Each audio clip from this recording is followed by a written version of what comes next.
Hello friends, welcome to GATE Exchange. अपन बात कर रहे थे कंट्रोल सिस्टम और लास्ट लेक्चर में अपन एक क्लोज लूप कंट्रोल सिस्टम के ब्लॉक डायग्राम की बात की थी, ट्रांसफर फंक्शन की बात की थी, एरर ट्रांसफर फंक्शन की बात की थी and open loop transfer function की बात की, बड़ी बहुत ही डिटेल से बात की थी। आज अपन बात करने वाले हैं ब्लॉक डायग्राम रिडक्शन की।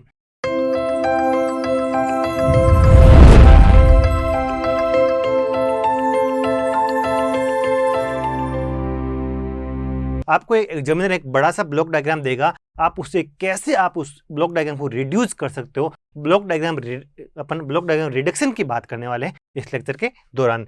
तो आज आप हेडिंग डालो ब्लॉक डायग्राम रिडक्शन।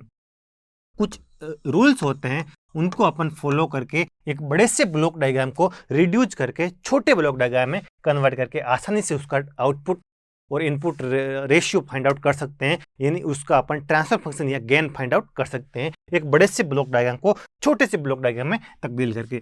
या अब अपन क्या पढ़ रहे हैं, block diagram reduction. Block diagram reduction आपको पढ़ने से पहले कुछ ब्लॉक डायग्राम के एलिमेंट्स होते हैं, आई होप वो आपको पता होंगे, लेकिन उनकी अपन एक बार बात कर लेते हैं। सबसे पहले मैं बात करता हूँ ब्लॉक को। ये मान लो आपका एक ब्लॉक है, क्या है, ब्लॉक है। इसका कुछ भी मैंने इसका ट्रांसफर फंक्शन मैंने x मान लिया, कितना मान लिया, इसका गेन या ट्रांसफर फंक्शन मैंने कितना मान लिया, x मान लिया। और ये इसका क्या मैंने इनपुट मान लिया r, और आउटपुट कितना मान लिया, c मान लिया। कितना मान लिया, c है। तो अगर देखो मैं s को यहाँ पर इग्नोर करके चलूंगा, लेकिन आपको दिमाग में होना चाहिए r का मतलब rs, मतलब इसका लाप्लास, c का मतलब cs, cs ही है, मैं सिंपली c लिखूंगा। और यहाँ पर आपको पता होना चाहिए जब एक ब्लॉक डायग्राम से सिग्नल पास होता है तो cs की वैल्यू किसके इक्वल हो जाती है, cs की वैल्यू इक्वल हो जाती है rs इंटू xs की। आई होप ये तो आपको पता होगा। और xs क्या हो जाएगा, इस ब्लॉक का ट्रांसफर फंक्शन हो जाएगा, मतलब आउटपुट अपॉन इनपुट हो जाएगा। ये आपको, ये सिंपल एक ब्लॉक होता है, ब्लॉक का तो आपको आइडिया होगा। अब अपन एडर की बात करेंगे, किसकी बात करेंगे, एडर की बात करेंगे। आपको ऐसा भी मिल सकता है, या फिर कभी कभी एग्जाम में आपको ऐसा भी मिल सकता है, या सिंपली प्लस देकर भी वो आपको ऐसा भी दे सकता है। लेकिन आपको जनरली मैक्सिमम टाइम आपको यही आपको नोटेशन मिलेगा। एडर क्या होता है, एक ऐसा एलिमेंट जिस पर एक से ज्यादा इनपुट होंगे, एक से ज्यादा, दो भी हो सकते हैं, तीन भी इनपुट हो सकते हैं, लेकिन आउटपुट हमेशा कितना होगा, एक ही output. Multiple input and single output वाला एलिमेंट क्या होता है, एडर होता है। मान लो ये वाला एलिमेंट, मान लो ये x1 है, ये सिग्नल x1 आ रहा है, ये x2 आ रहा है, तो ये मान लो पॉजिटिव है। यहाँ पर पॉजिटिव नेगेटिव कुछ भी हो सकता है, ये पॉजिटिव है। तो ये वाला अपन का जो सिग्नल होगा, ये रेस्पॉन्स होगा, वो x1 प्लस x2 के इक्वल हो जाएगा, किसके, x1 प्लस x2। यहाँ अगर नेगेटिव होता तो क्या हो जाता, x1 माइनस x2 हो जाता। आई होप ये आपको समझ आ गया होगा। एडर क्या होता है, एक multiple input and single output वाला एलिमेंट होता है। ये आई होप आपको समझ आ गया होगा। अपन बात कर रहे हैं टैको पॉइंट। क्या, टैको पॉइंट, जिसको अपन किससे डिनोट करते हैं, एक डॉट से डिनोट करते हैं। इसका सिंगल इनपुट होता है और मल्टीपल आउटपुट होते हैं, उसको क्या बोलते हैं, टैको पॉइंट। यहां देखो, इसका एक सिंगल इनपुट होगा, ये मान लो आर है, और इसका आउटपुट क्या होते हैं, मल्टीपल आउटपुट होते हैं। क्या, कितने भी आउटपुट हो सकते हैं, 2 3, इसको अपन बोलते हैं टैको पॉइंट। टैको पॉइंट क्या होता है, किसी एक सिग्नल को एक से ज्यादा जगह पर ले जाने के लिए टैको पॉइंट की अपन हेल्प लेते हैं। ये अगर आर सिग्नल आता है तो यहाँ भी आर ही जाएगा, और इधर भी क्या, सिग्नल आर ही जाएगा, और ऐसे पॉइंट को अपन क्या बोलते हैं, टैको पॉइंट बोलते हैं। आई होप यहां तक आपको समझ आ गया होगा। ये आपको एक बिंदु और कभी कभी एक छोटा सा सर्किल बना के भी एग्जामिनर आपको दे सकते, इसको अपन क्या बोलते हैं, टैको पॉइंट। ये 3 मोस्ट इंपॉर्टेंट एलिमेंट थे, एक ब्लॉक था, एक एडर था, और एक अपन का टैको पॉइंट। अब अपन कुछ अलजेब्रा पढ़ते हैं, इसकी ब्लॉक डायग्राम रिडक्शन के कौन कौन से रूल्स अपन को फॉलो करने हैं। सबसे फर्स्ट रूल है, ये तो आपको स्टैंडर्ड टोपोलॉजी अपन ने पढ़ी थी, block diagram of A control system, of A close loop control system की अपन ने बात की थी। ये अपन का फॉरवर्ड पाथ ट्रांसफर फंक्शन हो गया जी, ये अपन का फीडबैक पाथ ट्रांसफर फंक्शन क्या हो गया, एच हो गया, ये अपन का सेंसर एलिमेंट हो गया, और यहां से अपन का क्या आ गया, फीडबैक आ गया। ये अपन का नेगेटिव भी हो सकता है और फीडबैक पॉजिटिव भी हो सकता है। ये अपन का रेफरेंस इनपुट हो गया, और ये अपन का क्या हो गया, कंट्रोल्ड आउटपुट हो गया। ये अपन का फीडबैक सिग्नल हो गया, ये अपना एरर सिग्नल हो गया, क्या हो गया, एरर सिग्नल हो गया। और इसकी बात अपन को आनी चाहिए, C/R की वैल्यू क्या हो जाएगी, यानी इतने बड़ा ब्लॉक डायग्राम को अपन रिड्यूस करके एक सिंपली है ना क्या लिख सकते हैं, इस पूरे ब्लॉक डायग्राम का गेन कितना होता है आपको पता होना चाहिए। इस पूरे ब्लॉक डायग्राम का गेन होता है G/1। जब फीडबैक नेगेटिव होगा तो पॉजिटिव और फीडबैक पॉजिटिव होगा तो नेगेटिव, G/H। ये इस पूरे ब्लॉक डायग्राम का गेन है, क्या है, गेन है G/1 प्लस माइनस GS। यानी इसको अपन सिंप्लीफाई अपन ऐसे भी लिख सकते हैं, R इंटू ये अपन का सिंपली क्या हो जाएगा, एक सिंगल ब्लॉक से इसको अपन रिड्यूस कर सकते हैं और इस ब्लॉक का कितना हो जाएगा गेन G/1। जब फीडबैक नेगेटिव होगा तो पॉजिटिव एंड पॉजिटिव होगा तो नेगेटिव, G/। आई होप यहाँ तक आपको समझ आ गया होगा, ये मोस्ट इंपॉर्टेंट है, ये आपको पता होना चाहिए और इसकी अपन ने बात की थी लास्ट लेक्चर में। सेकेंड, इसको बोलते हैं कैस्केड कनेक्शन या फिर सीरीज कनेक्शन।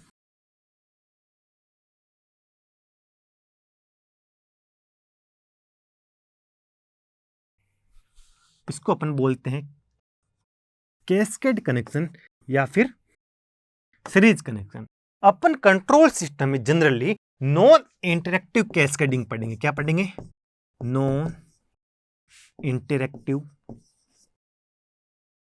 कैस्केडिंग की ही बात करेंगे। इंटरेक्टिव कैस्केडिंग की अपन कंट्रोल सिस्टम में कहीं बात नहीं करते हैं। मतलब इसका मतलब क्या होता है, नॉन इंटरेक्टिव कैस्केडिंग का क्या मतलब होते हैं, तो देखो इसका इनपुट क्या है, G1 ब्लॉक का इनपुट आ रहा है तो इसका आउटपुट कितना हो जाएगा, इसका आउटपुट हो जाएगा R इंटू G1, होगा या नहीं होगा, बिल्कुल। अगर कोई दो मतलब एलिमेंट आपस में सीरीज में कनेक्ट है और जो फर्स्ट का आउटपुट है वो सेकंड का इनपुट बन रहा है तो उसको बोला जाता है नॉन इंटरेक्टिव कैस्केडिंग। यहां पर लोडिंग इफेक्ट वगैरह की कुछ भी बात नहीं होती है, जो भी इसका आउटपुट मतलब प्रोड्यूस होगा वो सेकंड के इनपुट के रूप में काम करेगा, यानी वो सेकंड का इनपुट होगा। तो ऐसी अपन कैस्केडिंग को बोलते हैं नॉन इंटरेक्टिव कैस्केडिंग। लेकिन कैस्केडिंग इंटरेक्टिव कैस्केडिंग भी होती है जिसके अंदर सेकंड ब्लॉक का इनपुट फर्स्ट ब्लॉक के आउटपुट के इक्वल होना कोई भी जरूरी नहीं है। सीरीज में कनेक्टेड होने के बाद में भी लोडिंग इफेक्ट के कारण जो आउटपुट प्रोड्यूस हो रहा है वो उतना का उतना सेकंड का इनपुट हो जरूरी नहीं है। आई होप यहाँ तक आपको समझ आ गया होगा। और अपन कंट्रोल सिस्टम में हमेशा नॉन इंटरेक्टिव कैस्केडिंग की ही बात करेंगे। तो देखो इसका अगर आउटपुट R इंटू G1 है तो इसका इनपुट क्या हो जाएगा, R इंटू G1। और R इंटू G1 अगर इससे मल्टीप्लाई होगा तो कितना है, इसका कितना है, मतलब गेन कितना है, G2। तो आंसर कितना हो जाएगा, R into G1 into G2। और अपन को क्या फाइंड आउट करना है, C/R। C/R की वैल्यू किसके इक्वल हो जाएगी, G1 इंटू G2। अगर आपके एलिमेंट आपस में सीरीज में कनेक्टेड हैं तो अपन by default non interactive cascading की ही एज्यूम करेंगे और अपन क्या लिख देंगे, R और सिंपली क्या हो जाएगा, G1 G2 और इसका आउटपुट कितना हो जाएगा, C हो जाएगा। आई होप यहां तक आपको समझ आ गया होगा। ये इसका क्या हो गया, रिडक्शन हो गया। ये जब आपस में सीरीज में कनेक्टेड होते हैं तो ये आपको याद होना चाहिए। जब एलिमेंट आपस में पैरेलल में कनेक्टेड होते हैं तो क्या होता है, ये आपका G1।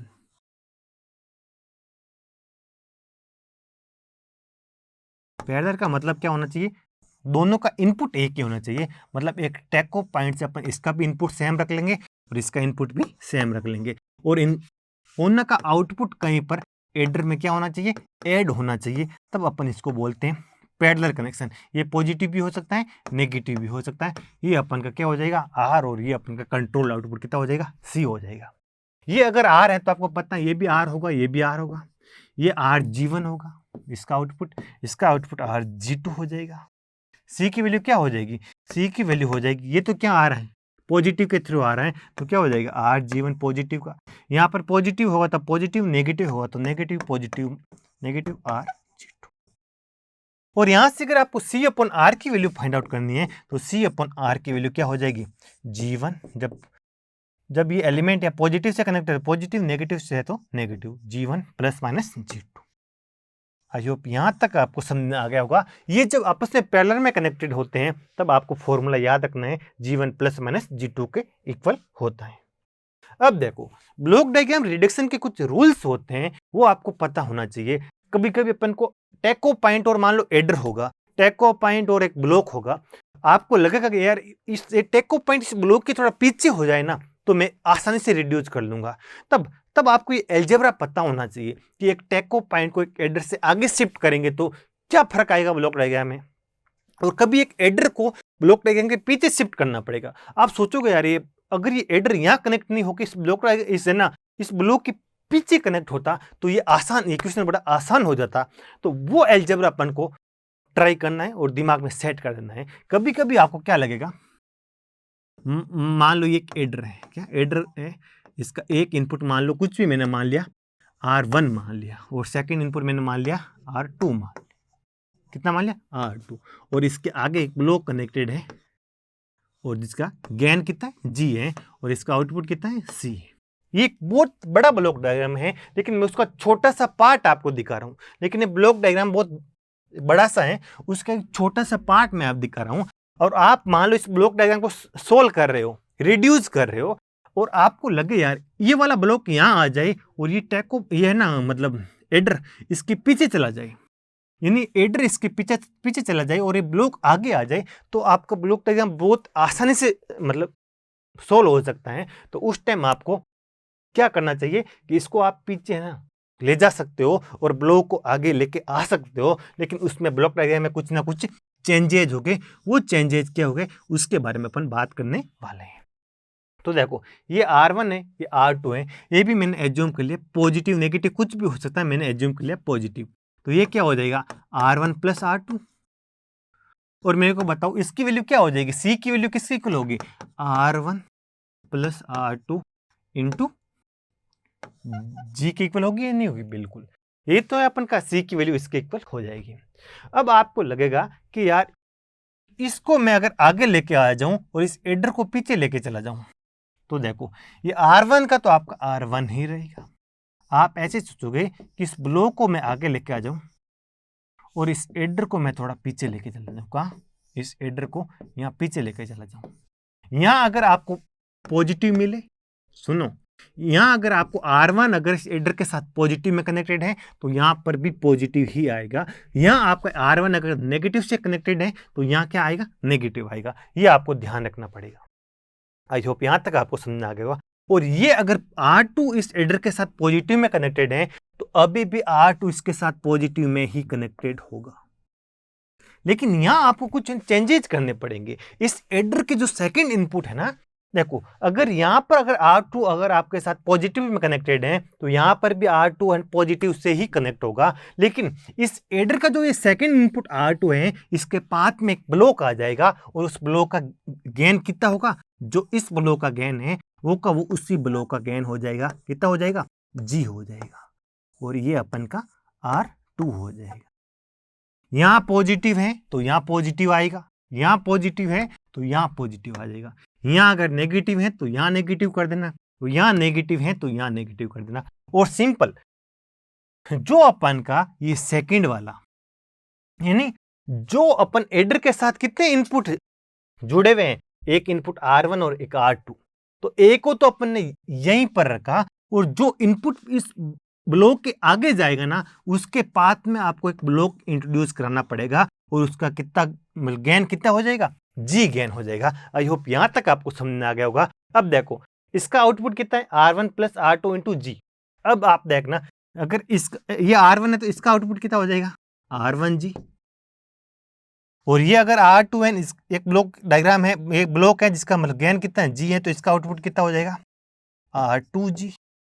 ये मेरा C है, तो मेरे को बताओ C की वैल्यू किसके इक्वल होगी, C की वैल्यू होगी R1G प्लस R2G। ये देखो ये और ये आपका दोनों के दोनों आंसर क्या है, सेम आंसर आपको मिल गए। यहाँ आप देख लो C की वैल्यू किसके इक्वल होगी R1 plus R2 into G के इक्वल होगी। ये आपको पता होना चाहिए, यानी आपके आउटपुट में किसी तरीके का कोई मतलब चेंज नहीं होना चाहिए। ये आपको देखो ये आपका एक ब्लॉक है, ये मान लो एक ब्लैक बॉक्स है, क्या है ब्लैक बॉक्स है। इस ब्लैक बॉक्स में दो इनपुट आ रहे हैं और एक आउटपुट आ रहा है, तो यहां पर भी आप अगर इसको एक ब्लैक बॉक्स के रूप में सोचोगे तो इसके भी तो कितने इनपुट हैं, 2 इनपुट है, एक R1 है, एक R2 है, एक C है। तो जो इसका आउटपुट है वो इसी का आउटपुट होना चाहिए। अंदर आप कुछ भी चेंज करो, आउटपुट आपका चेंज नहीं होना चाहिए। यहां अगर मैं इस ब्लॉक को आगे लेके आऊंगा, इस एडर को पीछे लाऊंगा, तो देखो ये जो सेकंड इनपुट है जो आगे जा रहा है, एडर के साथ में जो इनपुट आगे जा रहा है, एडर का जो इनपुट आगे जा रहा है, ब्लॉक के आगे जा रहा है, उसके पाथ में एक ब्लॉक आ जाएगा और उसका कितना हो जाएगा, गेन जी हो जाएगा। आई होप यहां तक आपको पता होना चाहिए। और देखो कभी इसका गेन जी होगा, कभी इसका गेन 1/g होगा। ये कैसे ध्यान रखें, ये अगर आपको ऐसे तो आपको पता चल जाएगा, लेकिन ये याद रखने की छोटी सी ट्रिक है। ये आपको किसका निशान दिख रहा है, क्रॉस का मतलब क्या होता है, डेंजर। ये अपन को एक खतरे का निशान दिख रहा है। अगर आप खतरे के निशान को पीछे ले जा रहे हो, मतलब आगे से पीछे लेके जा रहे हो, तो अच्छा काम कर रहे हो, बुरा काम कर रहे हो, तो अच्छा काम कर रहे हैं। जब अच्छा काम करते हैं तो हमेशा गेन कितना होता है, जी होता है। लेकिन जब अपन बुरा काम करेंगे, जब आप खतरे को निशान को आगे लेके आएंगे, तो इसका गेन कितना हो जाएगा, 1/g हो जाएगा। आई होप यहां तक आपको पता चल गया होगा। अब देखो कभी कभी क्या होता है, पहले ब्लॉक आ जाता है और फिर अपना एडर आता है, और आप सोचोगे यार एडर इस ब्लॉक से थोड़ा सा पहले आ जाता तो कुछ अलग ही बात थी। ये R2 है, ये R1 है, और आप सोचोगे यार एडर थोड़ा सा इस ब्लॉक के पहले आ जाता तो अपन का आसानी से इसको अपन सोल्व कर सकते थे। ये मान लो इस बार मैंने एज्यूम कर लिया नेगेटिव। तो देखो अब अपना ये वाला आउटपुट क्या होगा, R1g, और C की वैल्यू किसके इक्वल होगी, R1g माइनस R2 के होगी या नहीं होगी, बिल्कुल। अब अपन को क्या कर रहे हैं, इस एडर को आगे लाना है और इसको जी को पीछे लेके जाना है। तो सिंपली आप इससे ना खतरे को आगे ला रहे हो। क्या ये अपन का किसका निशान है, ये निशान किसका है, डेंजर्स का निशान है। खतरे के निशान के आगे लेके आओगे तो हमेशा नुकसान होगा। नुकसान कैसे होता है उसकी बात करते हैं। ये आप निकाल तो सकते हो, लेकिन ये याद करने की ट्रिक है। एडर को आप आगे लाओगे तो ये अगर ये आपका एडर का ये इनपुट अगर R1 इससे किससे कनेक्टेड है, पॉजिटिव से कनेक्टेड है, तो यहाँ भी पॉजिटिव ही रहेगा। R2 किससे कनेक्टेड है, नेगेटिव से, तो नेगेटिव ही रहेगा। और ये आपका ब्लॉक आगे चला जाएगा और ये आउटपुट आपका C का C ही रहेगा। लेकिन जो इस एडर का सेकंड इनपुट होगा उसके पाथ में एक ब्लॉक आ जाएगा और उसका गेन कितना हो जाएगा, 1/g1 हो, और ये आपका क्या हो जाएगा, सेकंड इनपुट R2 हो जाएगा। अब देखो अब आप इसका आउटपुट निकालोगे ना, फिर भी आपको आउटपुट ये ही मिलेगा। आप एडर को आगे लेके आ गए फिर भी आपको आउटपुट उतना ही मिलेगा। तो देखो सॉरी ये कितने जी है, कितने जी है। तो देखो ये R1, तो ये आपका आउटपुट कितना हो जाएगा, R2/g होगा या नहीं होगा, बिल्कुल। तो ये आपका आउटपुट कितना हो जाएगा, R1 माइनस R2/g होगा या नहीं होगा, बिल्कुल। ये आपका C है, C सिंपली क्या, इसको मल्टीप्लाई कर दो G से, तो कितना हो जाएगा, R1g माइनस R2 के इक्वल हो जाएगा। ये देखो अब सेम का सेम आउटपुट है या नहीं है, बिल्कुल। अब आपको एक ब्लॉक को और एक एडर को आपस में एक्सचेंज करना है, तब कोई भी कंफ्यूजन होने की जरूरत नहीं है। जब आप एडर को आगे लेके आते हो, जब आप ये है ना इसको आप ऐसे सोच लो, खतरे को आगे लेके आते हो तो हमेशा नुकसान होता है, गेन क्या होता है, रिड्यूस होता है, मतलब 1/g हो जाता है। ये गेन अगर g है तो ये कितना 1/g हो जाता है। और जब आप ब्लॉक को आगे लेके आते हो तो वहां मल्टीप्लाई हो जाता है। अब अपन बात करते हैं, कभी कभी आपको लगेगा ये मान लो ब्लॉक है, ये मान लो आपका एक टेको पॉइंट है, क्या है, टेको पॉइंट है। ये अगर आ रहे हैं तो मेरे को बताओ, इसको मैं अगर ये आउटपुट C है तो ये भी क्या, तो कितना होगा, C ही होगा। ये R है तो आउटपुट कितना हो जाएगा, R/g होगा या नहीं होगा, बिल्कुल R/g हो जाएगा। आई होप यहां तक आपको समझ आ गया होगा। कभी कभी आपको लगेगा कि यार ये टेको पॉइंट ब्लॉक के आगे होता तो अपन को बहुत आसानी से अपन इस नेटवर्क को या इस ब्लॉक को अपन आसानी से सोल्व कर सकते थे। तो कभी कभी आगे आप लेके आ सकते हो, ये R है, इस टेको पॉइंट को आगे लाओ, इसके आउटपुट को इधर लेके आ सकते हो। सेकंड आउटपुट इसका, ये टेको पॉइंट का सेकंड आउटपुट कहाँ पर आ जाएगा, G के साथ आ जाएगा। और ये आप क्या हो जाएगा, एक आउटपुट जो ये था वो C का C ही रह जाएगा। और इसकी वैल्यू अभी भी R/g के इक्वल है या नहीं है, बिल्कुल। लेकिन इस आउटपुट की वैल्यू भी तो R/g होनी चाहिए। तो इसके पाथ में एक ब्लॉक आ जाएगा जिसका गेन कितना हो जाएगा, G हो जाएगा, और इसका भी आउटपुट कितना हो जाएगा, सी के इक्वल हो जाएगा आर इंटू जी। जब आप एक टेको पॉइंट को एक ब्लॉक से आगे लाते हो, ब्लॉक के आगे लाते हो, तो एक उसके पाथ में एक गेन आ जाता है। एक कितना गेन आपको इंट्रोड्यूस कराना पड़ेगा, जी का गेन आपको इंट्रोड्यूस कराना पड़ेगा। आई होप यहां तक आपको समझ आ गया होगा। थर्ड चीज क्या है, अपन ने इसमें तो पढ़ा आपको पहले ब्लॉक है फिर टेको पॉइंट। कभी कभी आपको है ना पहले टेको पॉइंट मिल जाएगा फिर आपको ब्लॉक मिलेगा, और ये ब्लॉक का आउटपुट सी मिल जाएगा। ये आपका मान लो इनपुट आर है इस टेको पॉइंट का, तो ये भी कितना आउटपुट आर है। एक इनपुट है जो कितना है आर है, और आउटपुट कितने, 2 आउटपुट है, एक सी और एक आर। और सी की वैल्यू किसके इक्वल हो जाएगी, आर इंटू जी के। और आपको लगेगा इस ब्लॉक को आगे लेके आ जाऊं, टेको पॉइंट को पीछे लेके जाऊं, तो सिंपली आपको कुछ भी नहीं करना है। आर, ये आपका ब्लॉक हो गया, ये आपका ब्लॉक का गेन हो गया जी, ये एक आपका आउटपुट हो गया सी इक्वल आर इंटू कितना हो गया, जी हो गया। लेकिन ये वाला आउटपुट कितना होना चाहिए, आर ही होना चाहिए। तो अब इस टेको पॉइंट का ये अगर आर जी है तो ये भी तो कितना आर जी होगा। अगर इसके पाथ में आप एक 1/g का ब्लॉक इंट्रोड्यूस करवा देते हो, इतने अगर गेन का एक ब्लॉक इंट्रोड्यूस करवा देते हो, तब इसका भी आउटपुट किसके इक्वल होगा, ये आर है तो ये आर इंटू कितना हो जाएगा जी, और आर इंटू जी 1/g से मल्टीप्लाई होगा तो कितना बचेगा, आर ही बचेगा। ये आपको पता होना चाहिए। सिंपली कुछ नहीं है, जब आप एक ब्लॉक को आगे लेते हो, टेको पॉइंट को पीछे ले जाते हो, तो टेको पॉइंट का जो सेकंड आउटपुट होता है उसके पाथ में एक 1/g का ब्लॉक इंट्रोड्यूस करना पड़ता है। सिंपल सी अलजेब्रा है। अब अपन बात करते हैं दो एडर की। कभी कभी आपको ऐसे दो एडर मिल सकते हैं, ये एडर 1, ये एडर 2। इसका मान लो इधर इनपुट आ रहा, मान लो x1 आ रहा है नेगेटिव के साथ, इसका आपको आ रहा है x2 आ रहा है पॉजिटिव। ये आपका एडर 1 हो गया, एडर 2 हो गया, ये आपका रेफरेंस इनपुट हो गया, ये आपका कंट्रोल आउटपुट हो गया। आई होप यहां तक आपको समझ आ गया होगा। अब मैं पूरा नहीं बता रहा हूं, आप निकाल सकते हो r माइनस x1 ये हो जाएगा, r minus x1 plus x2 ये हो जाएगा। c की वैल्यू किसके इक्वल होगी, r minus x1 plus x2 के इक्वल हो जाएगी। आप दो एडर अगर आपस में कनेक्टेड हो ऐसे सीरीज में, एक एडर का आउटपुट दूसरे एडर का इनपुट बन रहा है, तो आप उन एडर को आपस में एक्सचेंज कर सकते हो, उसके आपके रिजल्ट में कोई फर्क नहीं पड़ेगा। सेकंड एडर को मैं अगर आगे लेके आ रहा हूं, तो देखो ये किससे कनेक्ट है, पॉजिटिव से, तो यहाँ भी क्या आ जाएगा, पॉजिटिव। ये x2 है तो x2 का, अब यहाँ पर आपको कोई ब्लॉक इंट्रोड्यूस कराने की जरूरत नहीं पड़ेगी। दो अगर 5+2 करो चाहे 2+5 करो, उससे कोई फर्क नहीं पड़ेगा। चाहे आप है ना एक एडर को पहले रख लो, सेकंड को बाद में ले जाओ, तो उससे कुछ भी फर्क पड़ने वाला नहीं। ये अपन का एडर होगा, और ये अगर नेगेटिव से तो ये भी यहाँ भी नेगेटिव ही आएगा, माइनस नेगेटिव x1 आ जाएगा, और ये आपका c का c रहे। यानी आप दो एडर को आपस में एक्सचेंज कर सकते हो। और क्या कर सकते हो, और आपको अगर ऐसे आपको दो एडर और मिल जाए, मान लो एडर का अलजेब्रा आपके दिमाग में सेट होना ही चाहिए, मोस्ट इंपॉर्टेंट है। लेकिन अपन क्वेश्चन तो है ना मेसन फॉर्मूला से बड़ी आसानी से कर लेते हैं, लेकिन आपको ये रिजल्ट कभी कभी आ जाते हैं, एग्जाम के अंदर क्वेश्चन बन के आ जाते हैं। ऐसे भी क्वेश्चन आ रखे हैं गेट में, आपको पता सब कुछ होना चाहिए। ये आपका क्या है, रेफरेंस इनपुट, ये आपका क्या हो गया, कंट्रोल आउटपुट। इसके इक्विवेलेंट मैं अगर ऐसे भी कर सकता हूं कि ये अपन का क्या हो जाएगा, एडर हो गया। एक एडर को अपन ऐसे भी ला सकते हैं नीचे क्यों, इसका आउटपुट ये देखो, ये क्या है, आप x1 ये है ना, दोनों इनपुट है ना x1 और x2।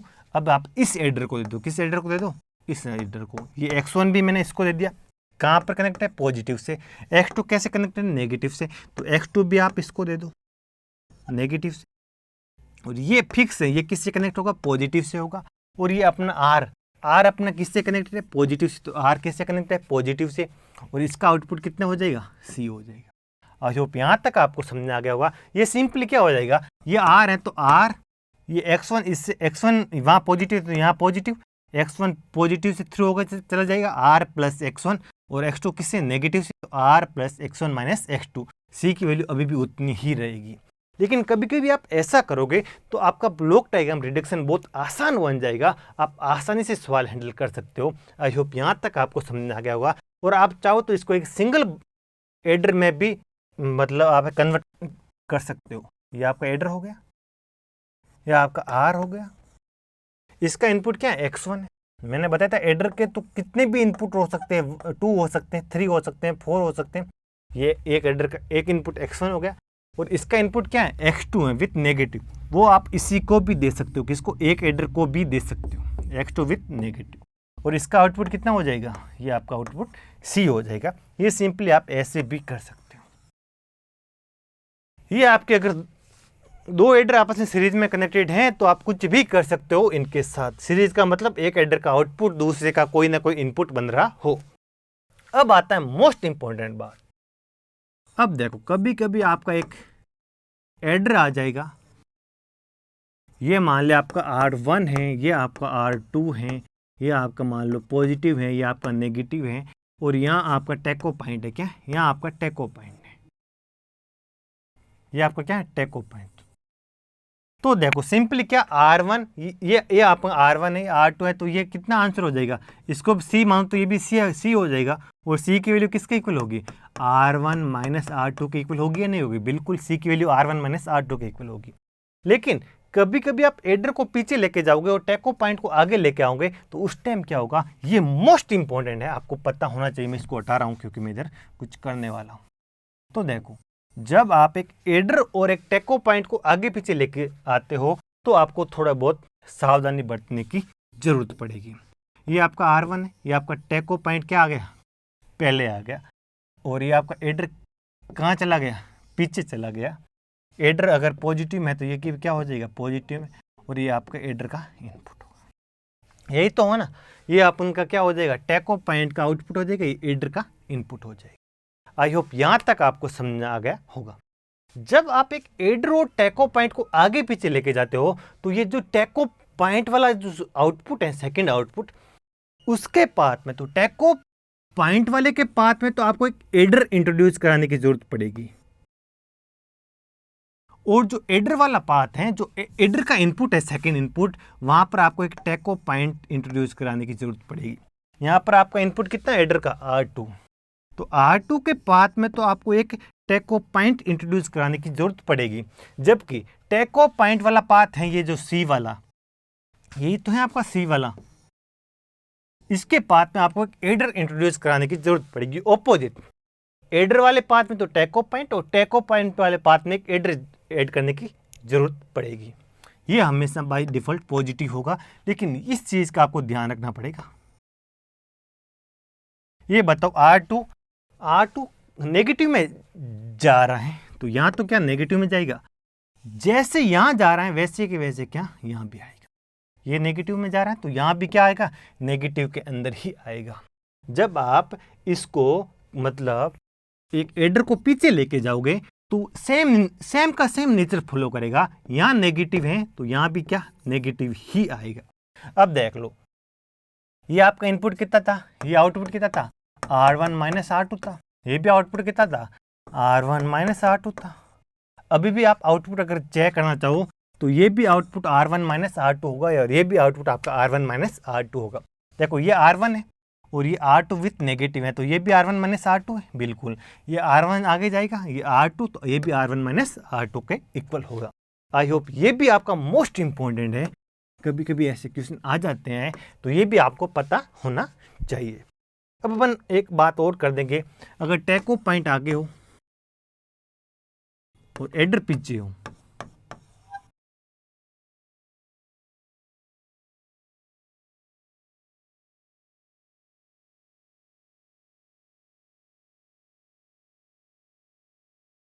तो देखो अगर मेरा टेको पॉइंट आगे हो, एडर पीछे हो, एडर को आगे लेके आना है, तो उस टाइम क्या होगा, ये आपको टेको पॉइंट को पीछे लेके जा रहे हो, एडर को आगे ले रहा हो, तो सिंपली इस टाइम क्या होगा, ये आपका अगर x1 है तो x1 एडर में आ रहा है, पॉजिटिव में आ रहा है, तो ये आपको एडर आ जाएगा पहले, और एडर के साथ किस में आ जाएगा, पॉजिटिव के अंदर ही आ जाएगा।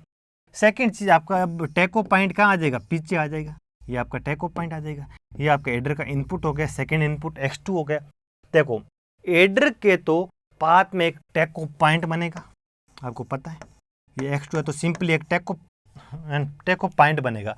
एडर का इनपुट कितना है, नेगेटिव है, तो यहाँ तो नेगेटिव में ही आएगा। और आपको टेको पॉइंट वाले के पाथ में हमेशा क्या बनता है, एडर बनता है और ये ऑलवेज पॉजिटिव ही होता है।